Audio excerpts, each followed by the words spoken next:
Welcome back to BCN news. Tirupati జిల్లా గూడూరు పట్టణం త్యాగరాజ వీధిలో ఉన్న శ్రీ మీనాక్షిదేవి సమేత సోమేశ్వర ఆలయంలో నూతన దక్షిణామూర్తి విగ్రహ ప్రతిష్ట ఘనంగా జరిగింది. హోమ పూజా కార్యక్రమాలు మహాపూర్ణాహుతి వైభవంగా నిర్వహించారు. అనంతరం అర్చకులు దక్షిణామూర్తి విగ్రహ ప్రతిష్ట విశిష్టతను తెలియజేశారు. భక్తులు శివనామ స్మరణ చేస్తూ పూజా కార్యక్రమాల్లో పాల్గొని అన్నప్రసాదాలు స్వీకరించారు.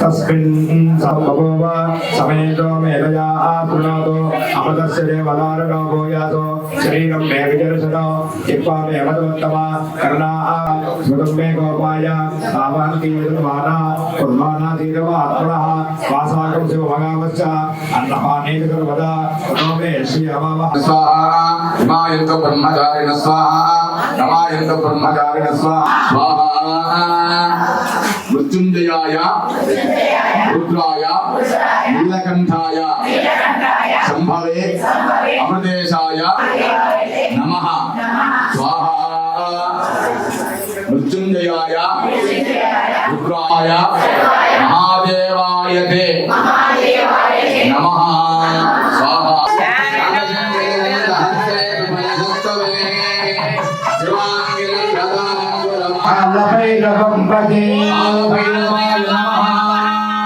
महाभैरवाय नमः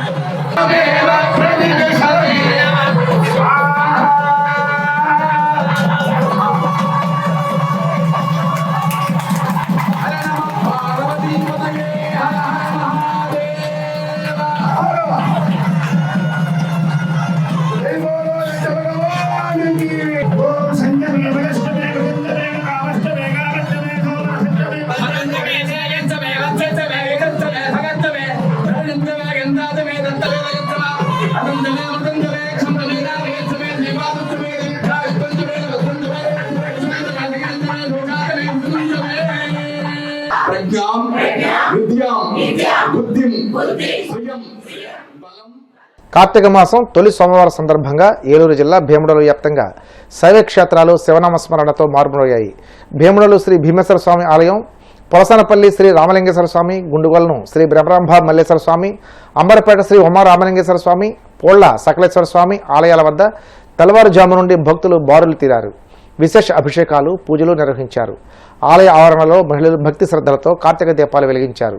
భీముడోలు శ్రీ పార్వతీ సమేత భీమేశ్వర స్వామి ఆలయంలో అర్చకులు కాళ్ళకూరి ఉమా విజయశంకర శర్మ స్వామి వారికి విశేష పంచామృత అభిషేకాలు, పూజలు నిర్వహించారు.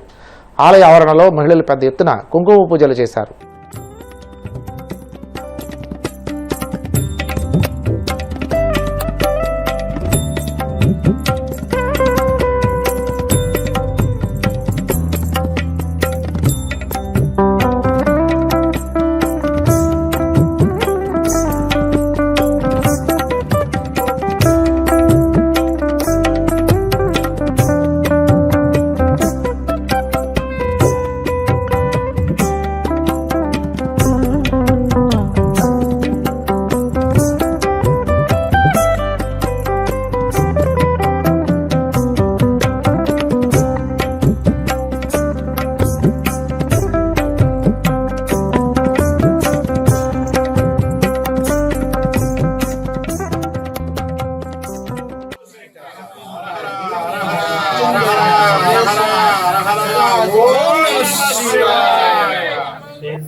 భౌగోళిక పరిస్థితుల కారణంగా రాయలసీమకు నీటి వనరులు అంతంత మాత్రంగా ఉండగా సీమ సముద్ర మట్టానికి ఎత్తులో ఉండడం వల్ల వర్షాలు తక్కువ అన్న విషయాన్ని పాలకులు గుర్తించాలని రిటైర్డ్ ఐపీఎస్ అధికారి ఏబి వెంకటేశ్వరరావు అన్నారు.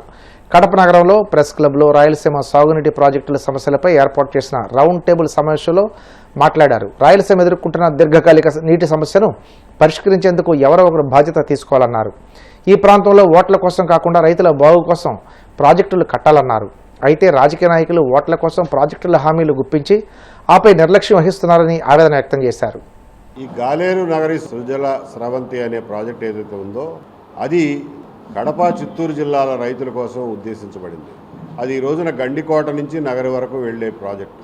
దీని కింద 2,60,000 ఎకరాలు భూమిని సాగులోకి తీసుకురావచ్చు అనే ఉద్దేశంతో ఈ ప్రాజెక్టుని తయారు చేశారు.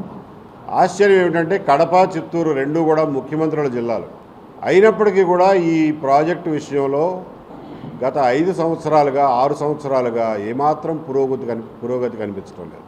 వివరాల్లోకి వెళ్ళినప్పుడు ఎందుకోసం ఈ ప్రాజెక్టు ఆగిపోతుందా అంటే నిధులు వెచ్చించడం అనేది ముఖ్యమైన కారణం అయినా కానీ చిన్న చిన్న కారణాలు ఫారెస్ట్ క్లియరెన్స్ 25 కోట్ల రూపాయలు చెల్లిస్తే ఫారెస్ట్ క్లియరెన్స్ వచ్చే పరిస్థితి, ఇంకొక ప్యాకేజీలో 66 కోట్లు చెల్లిస్తే ఫారెస్ట్ క్లియరెన్స్ వచ్చే పరిస్థితి ఉన్నప్పటికీ కూడా ఈ మాత్రం నిధులు కూడా ఖర్చు పెట్టకుండా ప్రాజెక్టును మూలపడేశారు.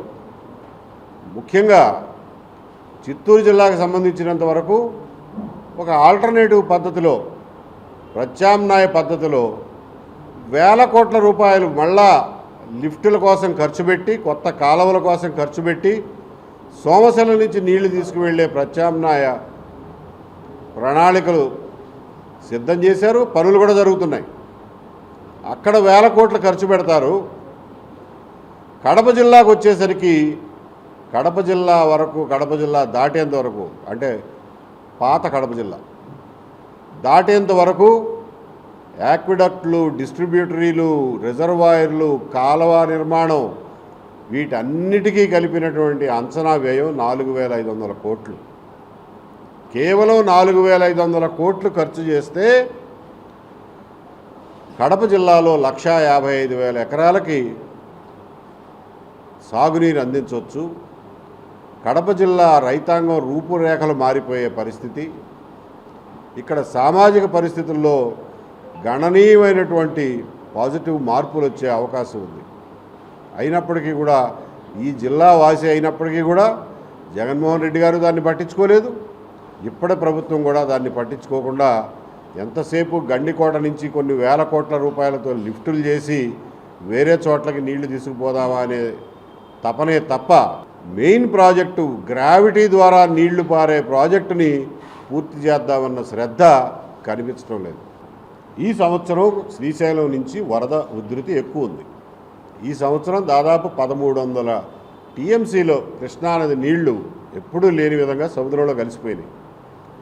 పోతిరెడ్డిపాడులో 44,000 క్యూసెక్కుల నీరు తెచ్చుకునే అవకాశం ఉన్నప్పటికీ కూడా 36,000-37,000 క్యూసెక్కులు మించి తీసుకోలేకపోయాం. దీన్ని రాయలసీమ ప్రజలు అర్థం చేసుకుని దీని మీద గళమెత్తాల్సిన అవసరం ఉంది. ప్రజాప్రతినిధులు, ప్రజా సంఘాలు, ఎప్పటి నుంచో రాయలసీమ నీటి హక్కుల కోసం పోరాడుతున్నటువంటి సంఘాలన్నీ కూడా ఈ విషయాన్ని సీరియస్గా తీసుకుని దీని మీద ఒక ప్రజా ఉద్యమం నిర్మించాల్సిన అవసరం ఉంది. లేని పక్షంలో మీ మాట ఎవరు వినే పరిస్థితి ఇవాళ లేదు. గండికోట నుంచి రెండు రిజర్వాయర్లకి కనెక్టివిటీ ఇచ్చారు. ఫస్ట్ ఫేజ్లో 32 కిలోమీటర్ల వరకు సర్వరాయ సాగర్ ఒకటి, ఇంకొకటి వామికొండ రిజర్వాయర్ ఒకటి. ఆ 2 రిజర్వాయర్లు కలిపి ఒక 3 టీఎంసీల కెపాసిటీ, 35,000 ఎకరాలకి ఇవాళకైనా పంటకి నీళ్ళు ఇచ్చే పరిస్థితి ఉంది. కానీ పంట కాలువలు లేవు. రిజర్వాయర్ నింపి పెట్టుకుంటున్నారు, చెరువు చూపించి సంతోషించమంటున్నారు. కలియుగ ప్రత్యక్ష దైవం తిరుమల శ్రీ వెంకటేశ్వర స్వామివారిని మంత్రి నాదెండ్ల మనోహర్ దర్శించుకున్నారు. వీఐపీ విరామ దర్శన సమయంలో స్వామివారి సేవలో పాల్గొని మొక్కులు చెల్లించుకున్నారు. దర్శనానంతరం వీరికి రంగనాయకుల మండపంలో వేద పండితులు వేదాశర్చనం అందించగా ఆలయ అధికారులు స్వామివారి తీర్థ ప్రసాదాలు అందజేసి పట్టు వస్త్రంతో సత్కరించారు.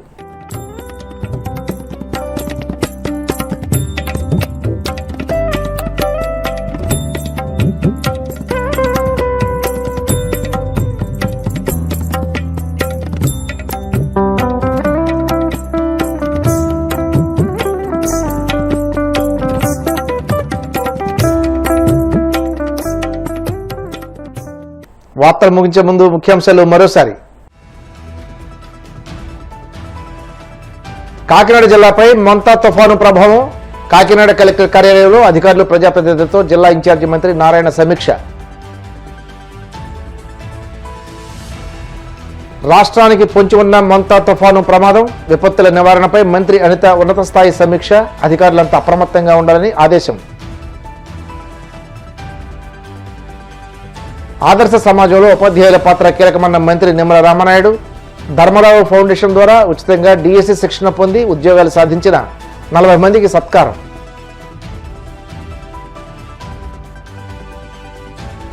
తిరుమల శ్రీవారిని దర్శించుకున్న మంత్రి నాదెండ్ల మనోహర్, ఆలయ మర్యాదలతో స్వాగతం పలికిన అధికారులు. ఈ వార్తలు ఇంతటితో సమాప్తం. మరిన్ని వార్తల కోసం BCN digital YouTube channel, Facebook page follow అవ్వండి. అప్డేట్ వార్తల కోసం ప్లీజ్ సబ్స్క్రైబ్.